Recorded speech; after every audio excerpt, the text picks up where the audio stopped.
ഇതൊക്കെയല്ലേ സഹോദരങ്ങളെ ഇന്നത്തെ മനുഷ്യന്റെ ഏറ്റവും വലിയ സന്തോഷങ്ങൾ. എന്റെ നാട് കരുനാഗപ്പള്ളിയിൽ വെളുത്തമണൽ ജുമാ മസ്ജിദ് എന്ന മുസ്ലിം പള്ളിയിലെ ഇന്നത്തെ നോമ്പുതുറ ഒരുക്കിയത് ഈ നാട്ടിലെ ഹൈന്ദവ മത വിശ്വാസികളായ പ്രിയപ്പെട്ട സഹോദരങ്ങളായിരുന്നു. ഇന്ന് പുലർച്ചെ മുതൽ അവരെല്ലാം കൂടി ചേർന്ന് ഇഫ്താർ വിഭവങ്ങൾ ഒരുക്കാൻ ഒത്തുകൂടി. നോമ്പുകാർക്ക് ഇന്ന് വിശ്രമം. ഇറച്ചിയും ചോറും ഈന്തപ്പഴങ്ങളും മറ്റ് വിഭവങ്ങളും എല്ലാം ചേർന്ന സമൃദ്ധമായൊരു നോമ്പുതുറ.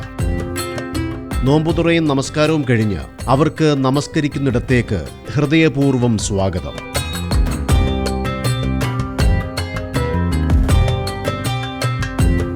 പ്രാർത്ഥനകൾ നിറയുന്ന പുണ്യഗേഹത്തിലിരുന്ന് ആത്മീയ ചിന്തകളും സാഹോദര്യ സന്ദേശങ്ങളും കൈമാറി. അതൊക്കെയും ഒരുമിച്ച് ഹൃദയങ്ങളിലേക്ക് ഏറ്റുവാങ്ങി.